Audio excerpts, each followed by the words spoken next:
It would have been Barbara's pleasure to introduce our guest tonight, but unfortunately she couldn't join us due to carefully obligation in the Parliament. It's therefore my pleasure to introduce Professor Peter Boettke. He's going to talk to us about the themes of his last publication, The Historical Path to Liberty Human Progress, co-authored with his colleague, Rosolino Candela. Professor Boettke is Distinguished Professor of Economics and Philosophy at George Mason University, where he also directs the Friedrich Hayek programs for advanced studies in philosophy, politics, and economics. His scholarship intertwined with Hayek quite much. He edited 2 volumes on Hayek and also published his monograph on Hayek, which was published by Springer in 2018. And without further ado, please welcome Professor Peter Boettke. Thank you. It's a great privilege for me to have a chance to talk to all of you. I want to thank Nick for initiating the conversation, so thank you very much for that. I'm going to talk to you about a new book of mine. It is going to be published with University of Francisco Marroquín. If you do not know the University of Francisco Marroquín, I would recommend looking it up online. It's a fantastic educational enterprise that was started by a man named Manuel Ayau, who is who the book is dedicated to. And so I'm going to just tell a little story about Manuel Ayau to start. Manuel Ayau was trained as an engineer. And he left Guatemala and came to North America. He got his degrees in Canada and in the United States. And he returned to Guatemala wanting to build. That's literally wanting to build things. That's why he went to school and goes down there and he finds out no one's building anything. He starts asking, why is no one building things? Why can't we build like they were in the places that I was at before? And he starts then down this long path. And he first starts, he says, you know why we can't build is because we don't have an extensive form of division of labor here. We have a very truncated division of labor. So the secret to economic success must be an extensive form of division of labor.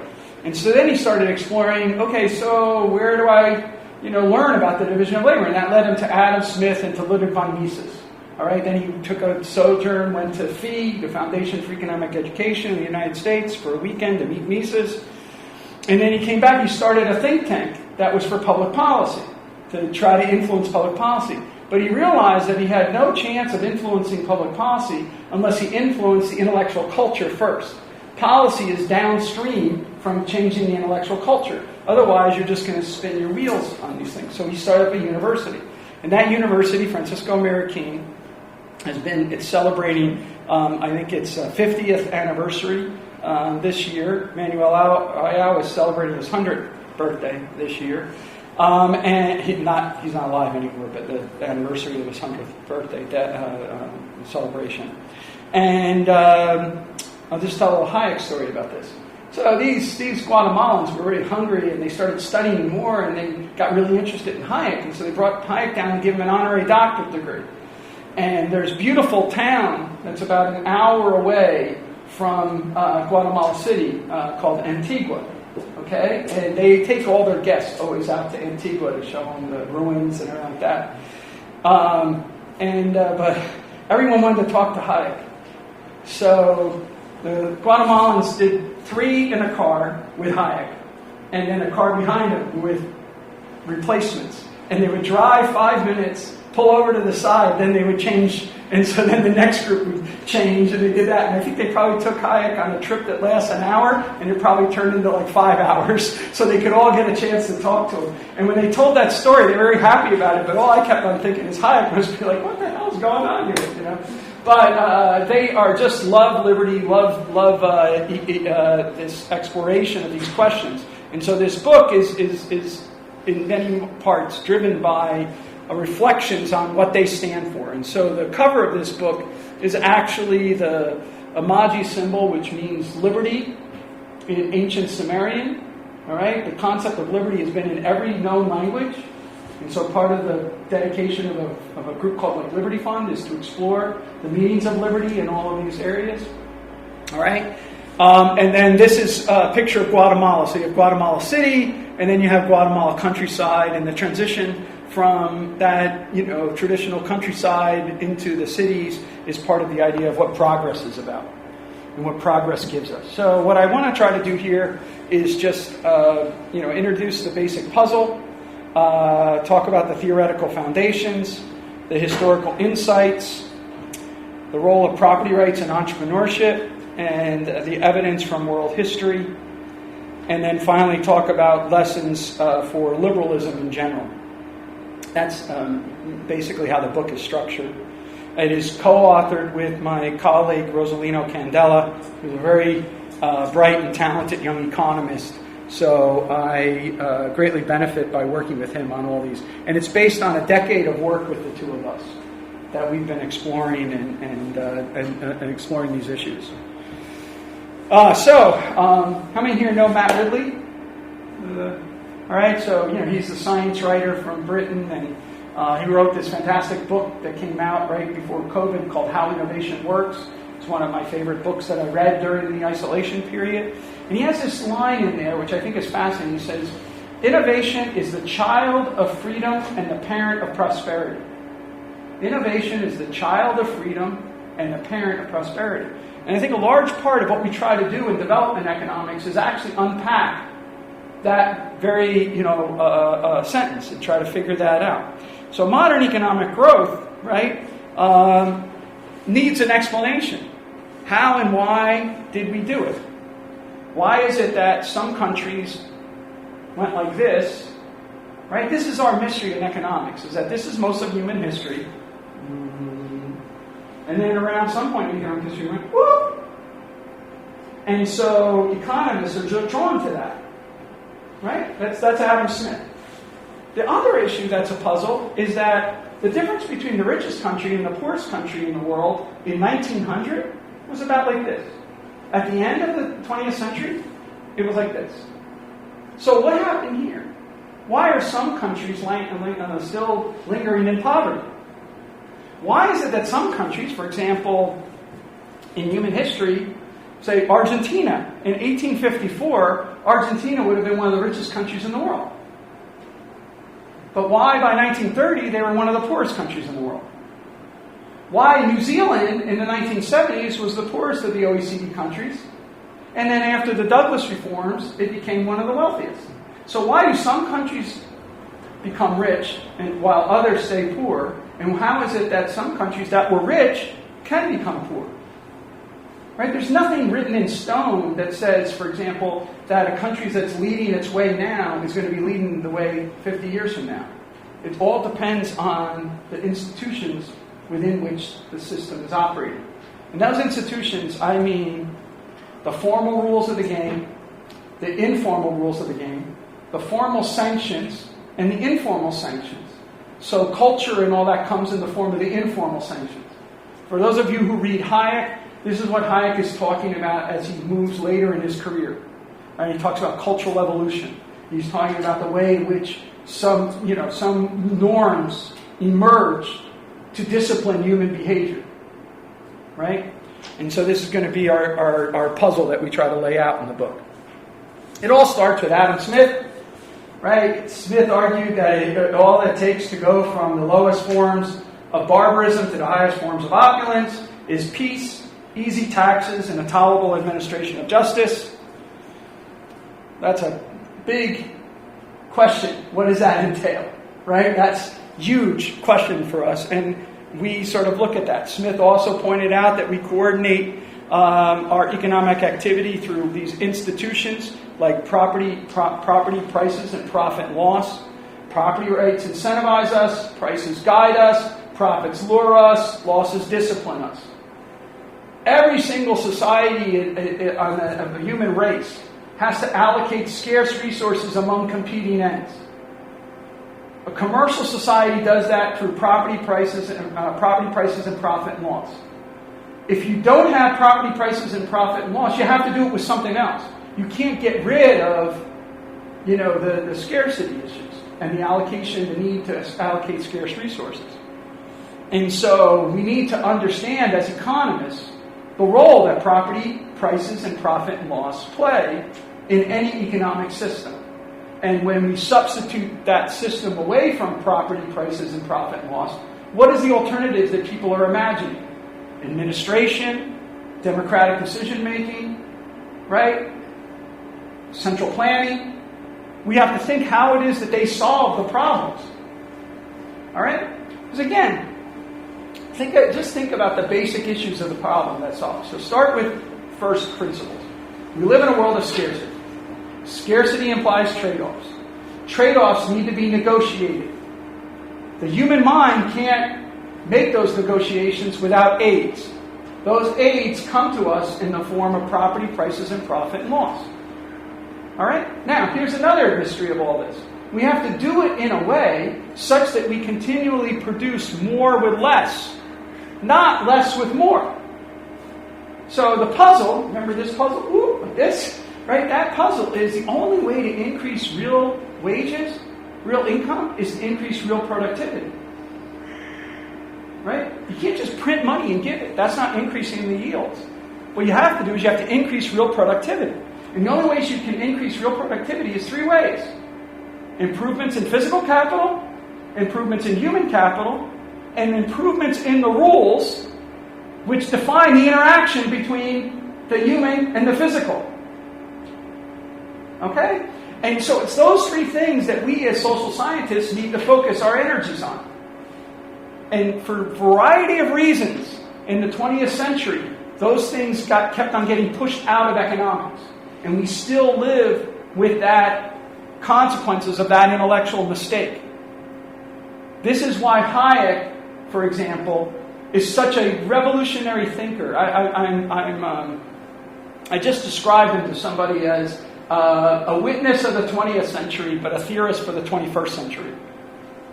Right? So he was a witness to the 20th century. And think of all what he witnessed. Right? Right here in the middle of this. Right? So Stefan Zweig and the world of yesterday, and all these things like that. Right? I mean, this is the pinnacle of civilization to then be reduced to rubble. Okay? So he's dealing with that. He's dealing with World War I, Great Depression, World War II, the Cold War. He lived through it all. Right? 1899, dies in 1992. All right? So he saw all of that. So he was a witness to that. And his science is grounded in all of that. But as he kept moving in his career, he kept on pointing to a science that yet hasn't happened. And that's the science of complex phenomena. All right? And that's where we're trying to get our science to go from, is to take it from where it was here, 17th century, and move it into understanding of the science of sciences of complexity, which is out there still yet. And so Smith is also someone, like when this is another name to throw out, not that I'm trying to get you to buy books, but one of my professors was a man named Kenneth Boulding.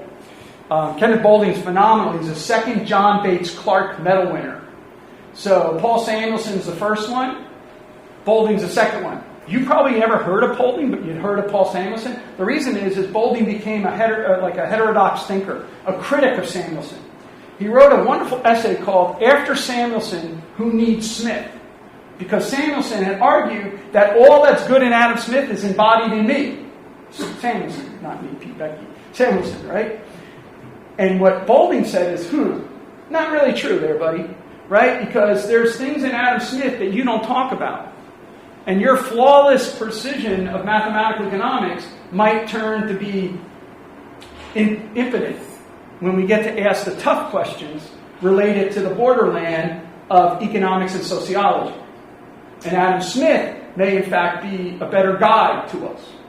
And so this was a very, very important article on me, because you can substitute out Smith's name for Mises's name, for Hayek's name, let's go even further back, Wenger's name, von Bavarich's name.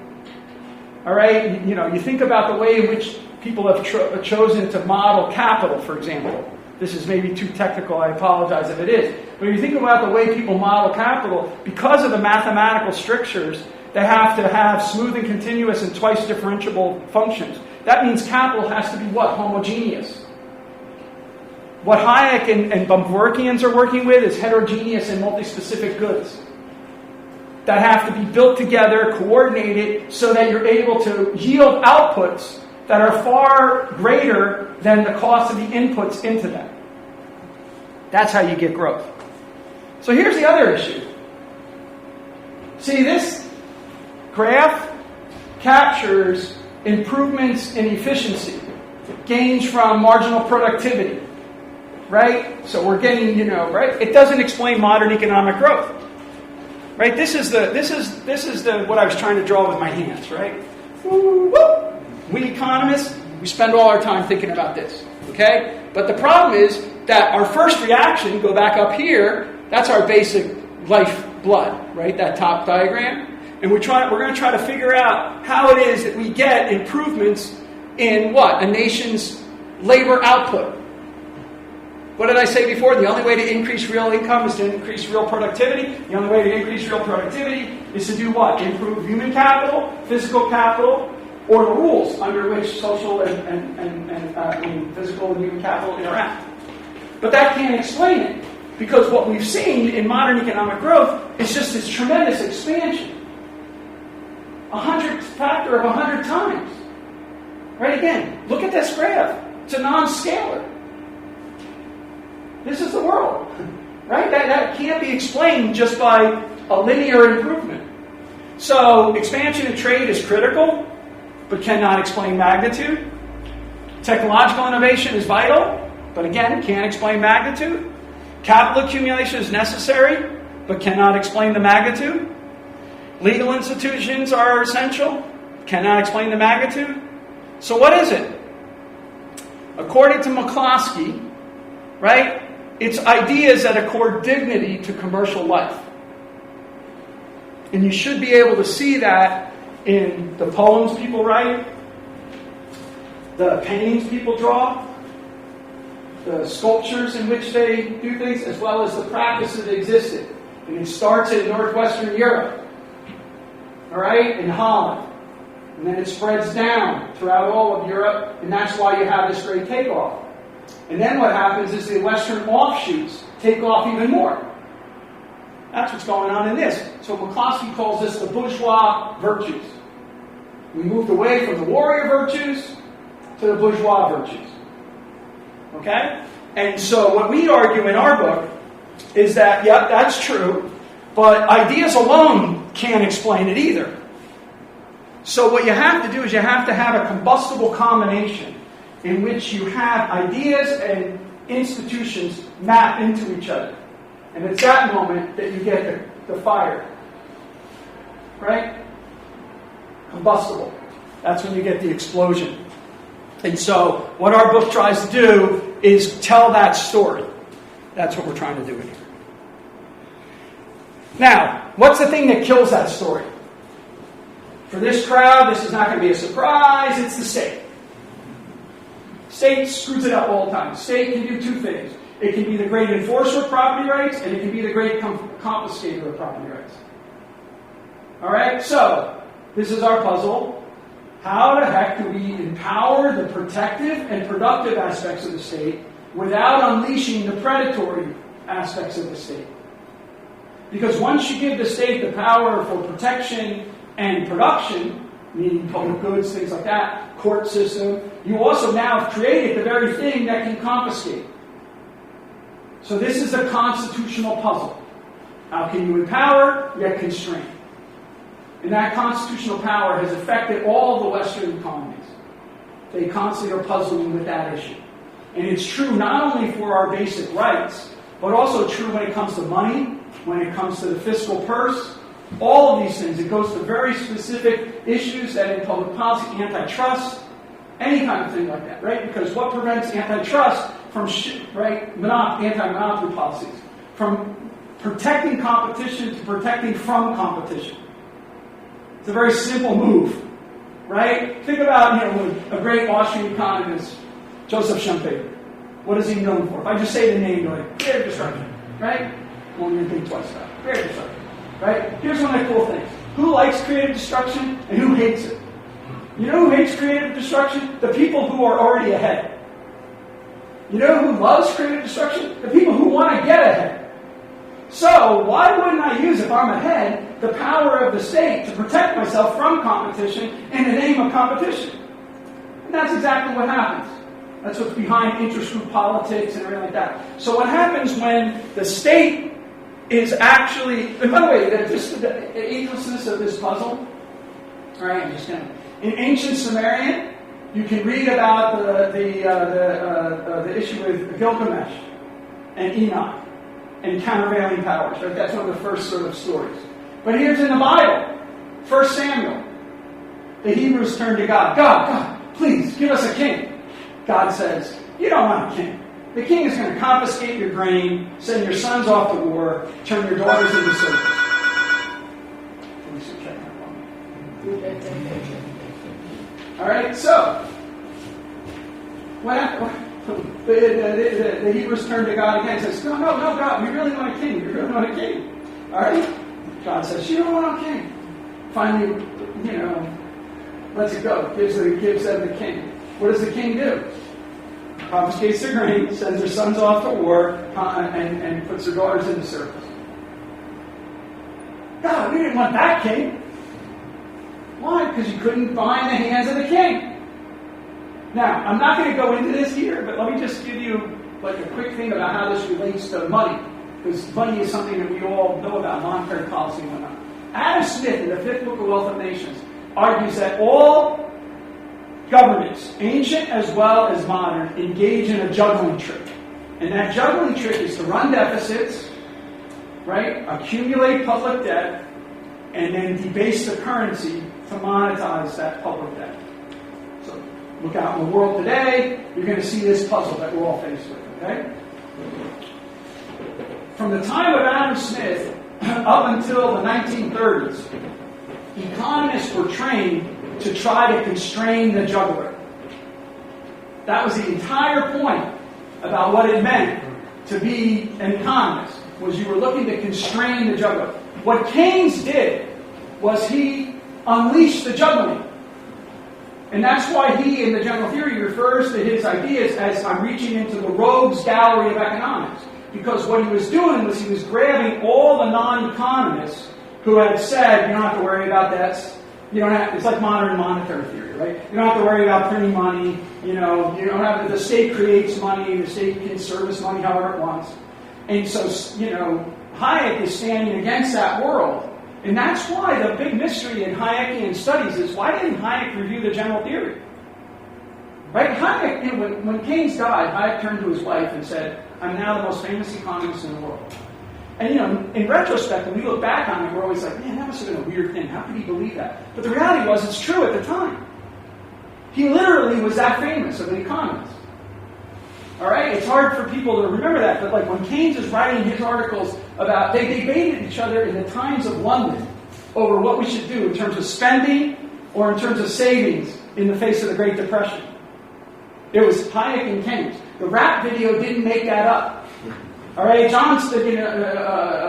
Hicks has a great essay where he actually refers to this and talks about, the sort of Hayek story. Okay, for those of you really into Hayek later in life said he's the only person that ever went senile and came back again that he knows, because he had been forgotten and then he sort of was remembered and came back, kind of idea. But he was a famous economist before he wrote The Road to Serfdom. It's the reason why The Road to Serfdom was such an important book, is because it was a famous economist who wrote the book, not an unknown person. Okay? And he was pointing this out about the need to have these constraints. Otherwise, you're going to have these unattended, undesirable consequences. And so this is all about, like, what we have to focus on is the constitutional level of analysis. So empower, yet constrain. And it's such a fleeting technology about what countries can actually achieve that. It's one of the reasons why in the United States right now, people like myself, which you might not get, but are very concerned about the current administration. Because what the current administration is doing is eroding the constitutional restrictions on executive power. Now, he didn't come about out of nowhere.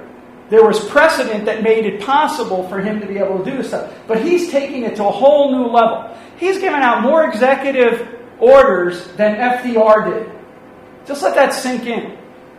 All right? He has issued more executive orders than FDR did.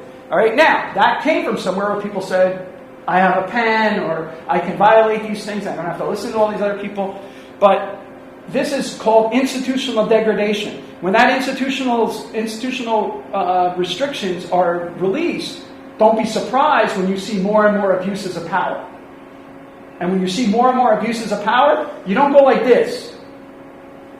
You go like Argentina did, right, in the 1930s.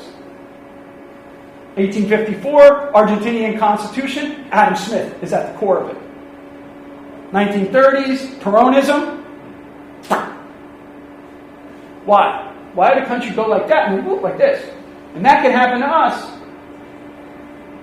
There's no written rule. The U.S. shall always be a powerful economy. It's not. It's all about the rules that we follow and the constraints. And, by the way, the mores.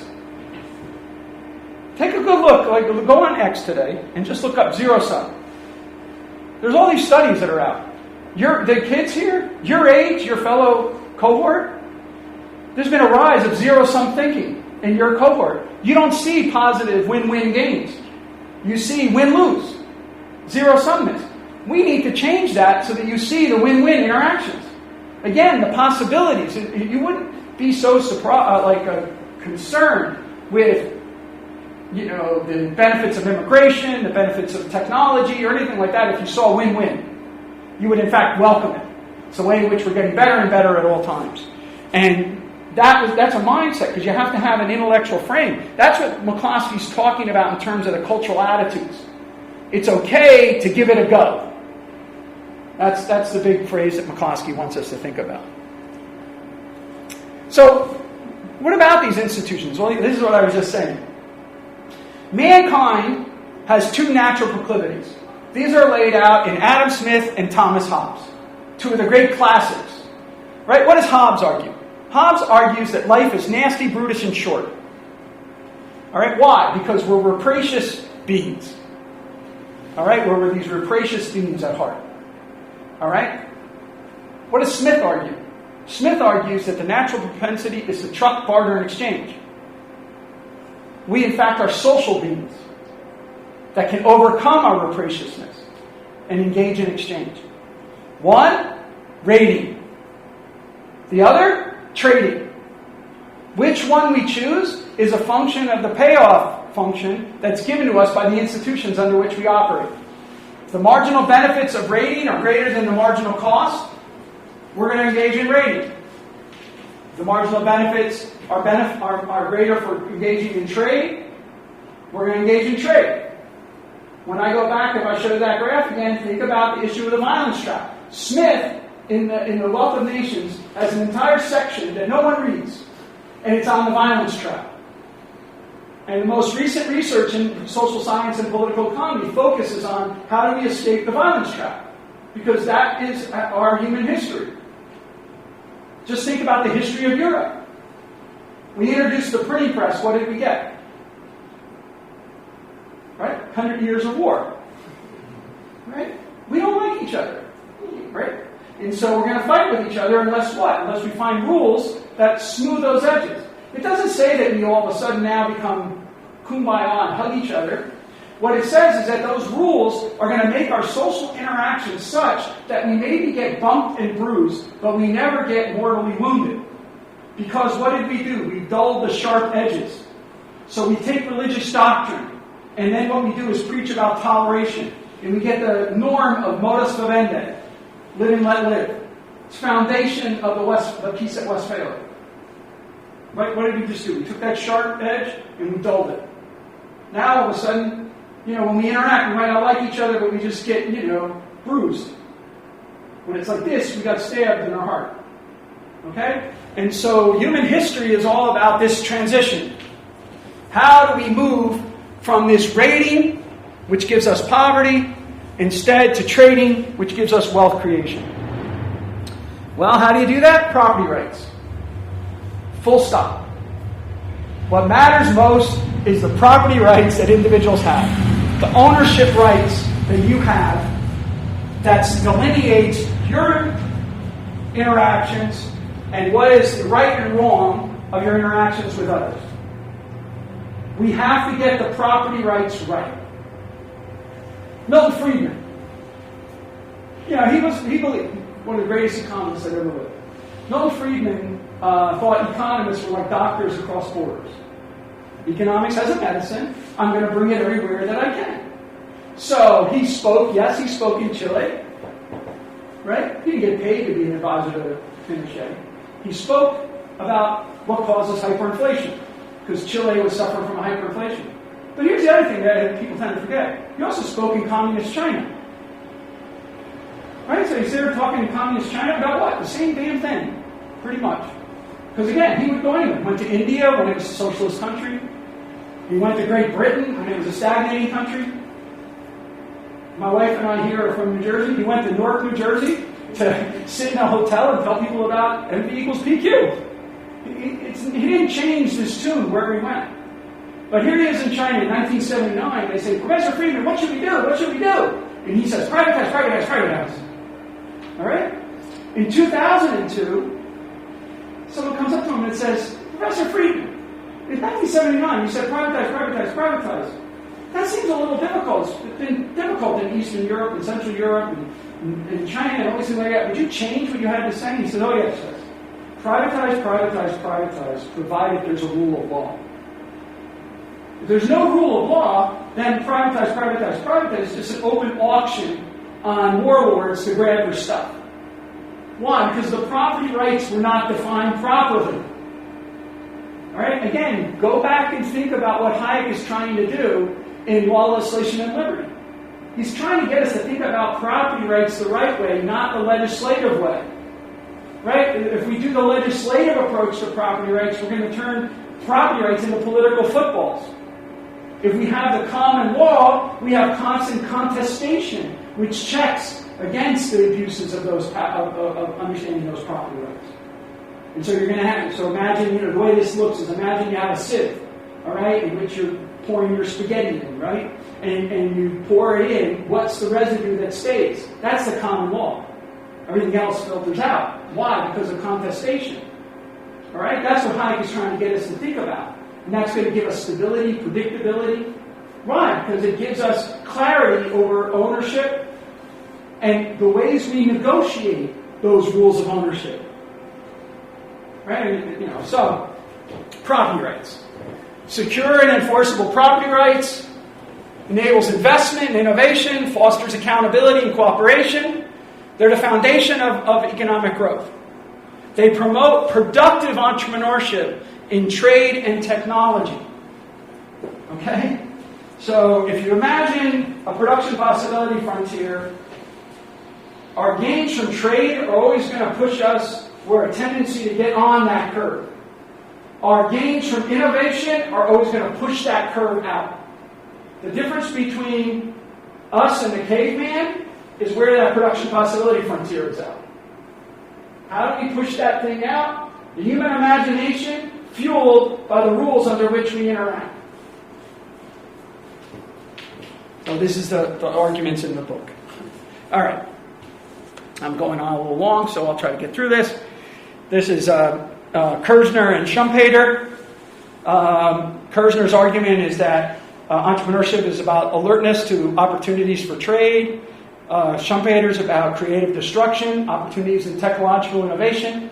And Bill Baumol, who also worked in the field of entrepreneurship, what he argued is that the rules determine whether or not I engage in productive entrepreneurship or I engage in unproductive entrepreneurship. Unproductive entrepreneurship would be trying to tilt the system in my favor rather than innovating a new idea. So a group of economists led by Andre Schleifer, who's at Harvard, many of you might know him if you read about sort of East and Central European things. Schleifer did a paper in which he compared countries that generated engineers or countries that generated lawyers.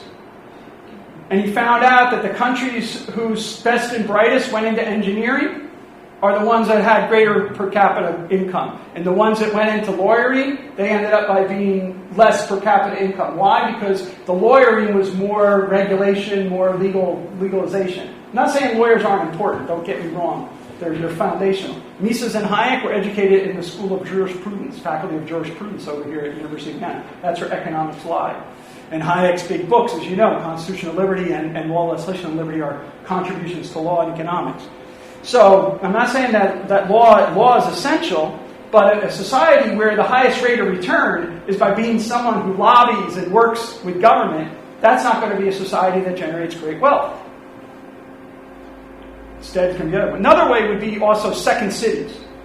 Countries that have a second city that's not in the capital city are actually better off than ones that the wealth is in the capital city.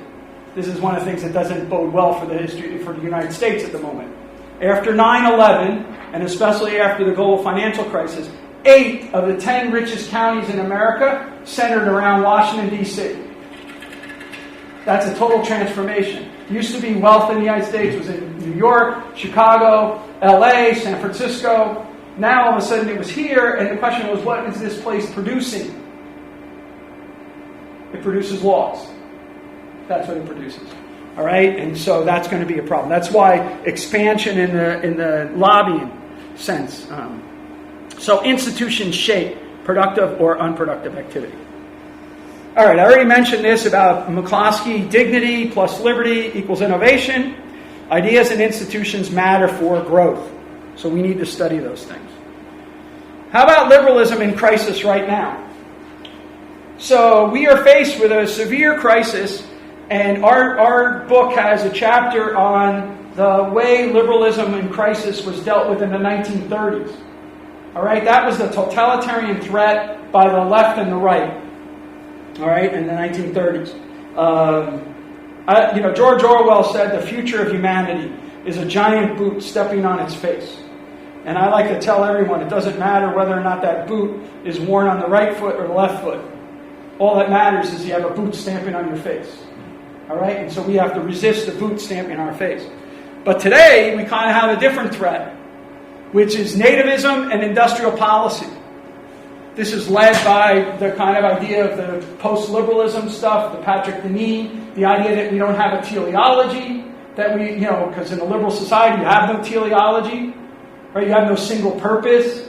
Remember what I was saying about the sharp objects versus the dull objects? When you have a live and let live, you don't have any single goal for society. You have a multiplicity of goals, which each individual, and we coordinate with one another over means-related rules. Thou shalt not. Right?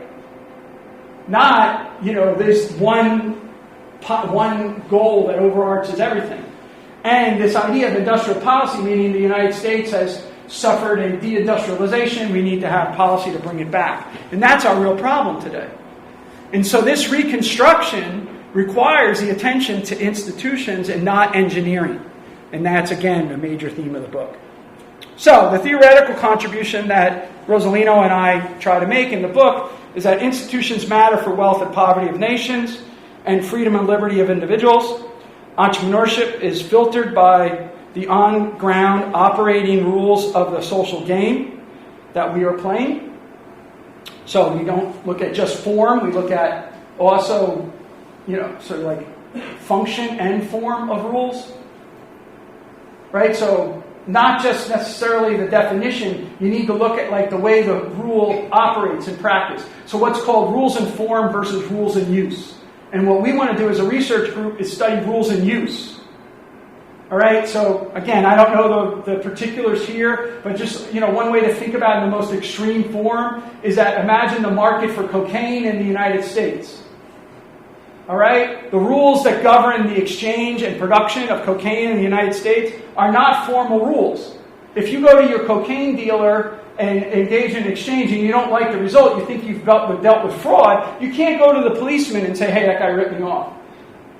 Because you yourself would be a criminal. So what rules have evolved in order to make sure that you can trust one another in this illicit market? Right?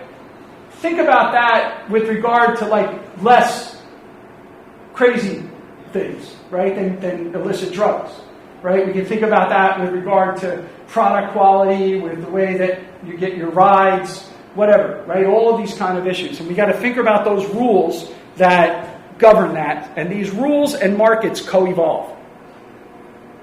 So Smith argued the expansion of division of labor, as we expand the market, we get more refinements in division of labor. As we get more refinements in division of labor, we get greater productivity, which allows us to expand our market. We expand the market, we get more refinements, we go on it. So it's a virtuous circle of expanding trade opportunities, right? What I'm trying to tell you is that in each of those trading opportunities, there's a trigger that has to take place.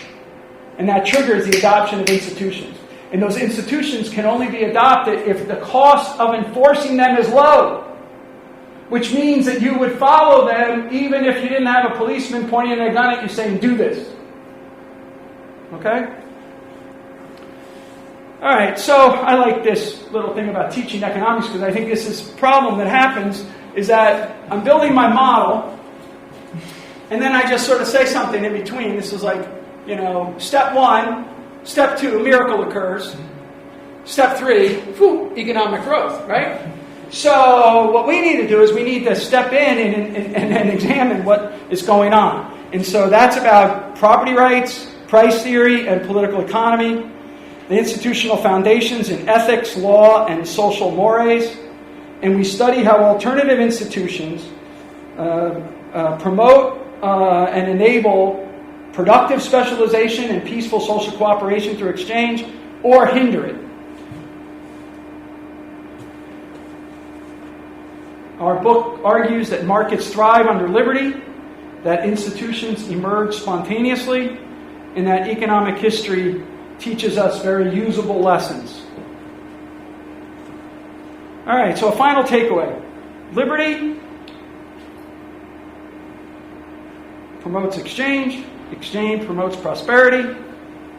And then we have an institutional feedback in which that prosperity then expands our liberty. So one of the things that we argue in the book, that's why it's called the historical path, is that liberty was won by small little victories of liberties. Those liberties in the past that were won, hard won, all right, compared to today, we would say, oh man, that wasn't much of an advance. But you start with the Magna Carta, you get the levelers, right? You have all these different small little moves. But they made adjacent possible the next liberties. And so this is why you get this increasing returns idea. Core chapter in our book is about the increasing returns to these institution adoption. And that's why you get this non-scaling. That's why you can get the hockey stick. Whoop! It's because right here you've unleashed an increasing returns. Okay, idea. So, right? Ideas of liberty give us institutions of liberty. Institutions of liberty give us human progress in the arts, the sciences, and commerce. And that's a picture of Manuel Ayau. And it's a quote from him saying, enforcement of property rights fosters peaceful and voluntary societies. And that's what I hope our book highlights, and we'll get that lesson across so that you don't just say, miracle happens and then go. You see and identify that in terms of this adoption of the ideas and institutions that govern individual freedom and liberty. Thank you very much.